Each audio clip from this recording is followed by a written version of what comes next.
in there. Oh, we got a whole PowerPoint. I love it. Yeah, but yeah, redlining had a huge part to play in where the freeway went. You can actually just kind of follow the red line, the outside line of it, and that's exactly where the freeway went.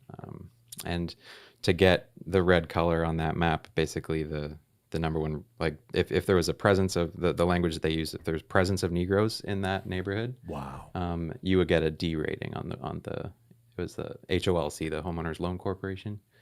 So it was in the 30s. In response to the Great Depression, they were trying to figure out, what do we do? Keep going through, you'll see this one right here. Yep. So the red color is all redlined areas of St. Pete. So down in the south there, you'll see it's an industrial area. The Deuces, Midtown is what folks call it these days. And the rail line right there is that dotted line above D4. That's the old Orange Belt Railroad, not the Orange Belt, Suncoast Railway that is now the Pinellas Trail. Yep. So they converted that to a trail. But essentially, most of Pinellas County's African-American population lives in this section of St. Pete, the South CRA, now. And if you go to the first slide in this PowerPoint, you can kind of see, I just took a Sharpie and drew where the highway is kind of rudimentally, but the dotted line here, this is the map that they drew in 1931. The city had a plan to relocate all African Americans to this Negro segregation project. You can see at the top here, they had a goal of moving every black person in St. Pete to this district. And they almost accomplished it. They took Methodist Town, Peppertown, then they took the gas plant, which is north of the little spur there, which is 175. And the highway basically outlines the northern boundary of that. There was a goal that all the black people in St. Pete would live south of 6th Avenue South. And they almost accomplished it. They got pretty close. So these are not arbitrary lines. This is a dedicated. This dotted line was a true map that the city of St. Pete created. And it says at the top of the map, proposed Negro segregation project. Mm-hmm. So they got their way, right? They got their way. They put the interstate through this black portion of St. Petersburg. And you still have a very obviously heavy black population kind of down in the southern part of St. Pete, which is, I think you mentioned you live there. I do, yeah. I live in Campbell Park, so I'm in D7, down there, kind of on the edge with C6. Yeah, so it's eye-opening when you learn this about your city, and you learn that. So essentially, what redlining did was it denied the ability to get insurance on your property, and you therefore couldn't get a mortgage. How do you get a mortgage if you lived within that red line? So if you went to a bank and you're like, hi, I'd like to buy a house in this neighborhood, they'd be like, well, you can't get insurance because it's redlined, and so you can't get a mortgage. And if you read the language of not just the redlining documents, but also housing, projects that were put together by the county and by the city at the time, the language is really inflammatory. It's purposefully saying people of this colored race live here. It's, the standards are poor. They use terms that are animalistic and, incredibly racist in the official documents that are part of the planning process for Hillsborough County and for Pinellas County in both cities. So the inflammatory and the purposefulness of these lines were drawn specifically for that purpose. It wasn't like they just drew something that made sense. This is targeted, and the language was it's awful. And I've tried to make sense of it, and it comes down to us versus them. So this was the Great Depression. Home values had plummeted. People were struggling, and so I think white America was saying, well, if we don't succeed, then maybe black people will succeed. And so it was a zero-sum game. Yeah, which I think this plagues our country to this day. Is like, everyone thinks it's a zero-sum game. Like, if we let black people get ahead, then maybe white people won't. An effort to save their community, they ruined another community. I guess that was the idea. And you could look up, there's a really great book on this subject entirely, which is The Color of Law. And it's an incredible book that goes through the history of this in great detail. And, it's frustrating because it's not like this is gone and buried. The remnants of this, because of the nature of the speed at which cities change and the impacts that this has made on our country are felt today in really strong ways.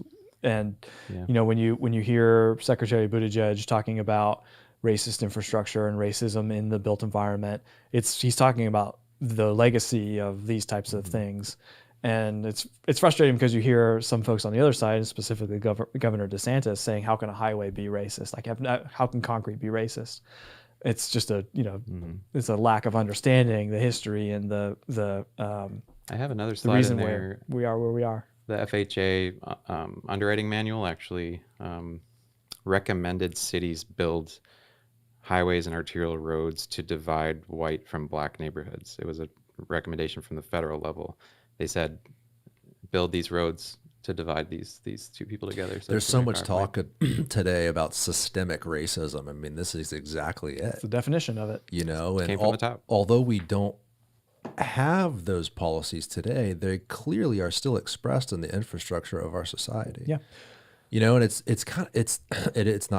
such a shame that so much of politics is encompassed with this rhetoric where you can't even find a solution in it. There's so much talk about this sort of stuff. It almost is like the word racist is just thrown around so much. But dude, you're looking at a map that clearly displays the black community of a city, and whoever drew this up said, hey, put the highway right here and you don't have to deal with the black people. Keep them on that side of the highway. I mean, literally in the book, that's how it's written. Yep. Yeah. So the idea that a highway can't be racist, well, maybe the highway itself, but certainly where it is, what it looks like. And we can't say it was like the local leaders themselves. It was literally the manual, the book that was like, this is where you should put the road. And local government loves that free federal money. They do. There was probably a lot of push and a lot of incentive as a local government to take that federal money and say, okay, I guess we'll put it there. And the city council at the time was all white, of course. Yeah. And, the white municipal party won mayoral elections for a very long time in both Tampa and St. Petersburg. So this is where I go to say that the freeways didn't cause this, but they were a tool, a method, that was one of many. And I bet you if you overlaid the redlining map with things like sidewalk gaps and lack of sewer and infrastructure and the quality of life elements like tree canopy and other things. Pedestrian fatalities. Fatalities are higher in all life of them. expectancy. Life expectancy is lower in all of them. Exactly. Well, even crime too. Crime is isolated in these little pockets where it's all sheltered and surrounded by these interstates. When you have a connected community, a lit up, well connected community, a lot of that goes away. Mm-hmm. When everything's sheltered in one place with shitty roads and no sidewalks and bad infrastructure, well, of course, that's where the crime is going to concentrate. This South Sierra, this red line district, it's been labeled as an area of concentrated poverty. There's a huge amount of poverty in that area. It's actually worse now than it was in the 60s when the Fair Housing Act passed in 1968. It's more concentrated poverty now. There's less black home ownership in that district now than there was then. Right. It's gotten worse. It hasn't gotten better. So we think, the time will heal all wounds. No, there was so much damage done. And the highways have a huge role. The deletion of generational wealth that could have been built in the black community, we deleted that. And that wealth did not come back. And the property value, if you look at the property values, if you just fold, so the cool thing about St. Pete, Central Avenue is like 0. Similar to Chicago. If you fold the map on Central Avenue, the addresses are the same on the north side as they are on the south side. So I live on 10th and 10th South. If you fold it, I have a map twin at 10th and 10th North. I can promise you that house is a Craftsman built in the 20s, like my house. It was a streetcar suburb. But the home value there is double. It's double. Wow. And so all of these black families that bought here in the 60s, when the Fair Housing Act was passed in the south side, thinking that they could, build wealth for their families, send their kids to college, all this, that equity hasn't quite made it to the south side. And the highway system, I believe, and I think the city would agree with me, is preventing that equity from making it to the south side. Mm-hmm. So the highway is preventing property values from reaching their full potential. I can walk downtown from my house. It's very difficult. That's the first thing I noticed when I moved in. I was like, I live 10 blocks from downtown, but it is so dangerous and so unpleasant for me to walk there by design. They wanted to separate the city in two, and they did it, and they accomplished it, and they prevented the south side from reaching its full potential. Our equivalent here is places like Dobyville for example, which was essentially erased by the Selman Expressway. And that's essentially a freeway, a highway. It just has tolls on it. So, we have many of these examples on both sides of the bay.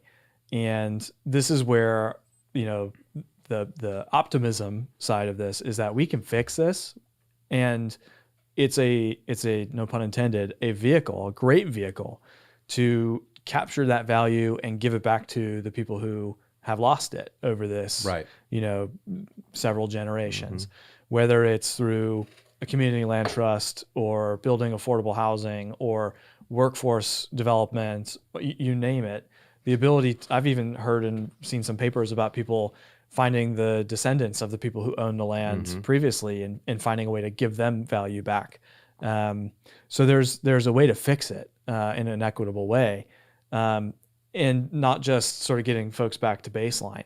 There's a way to really allow a lot of upward mobility beyond just sort of getting to fair market value. And so removing I-175, you believe would accelerate that economic output, the property value. The we've seen it happen in connectivity. other cities.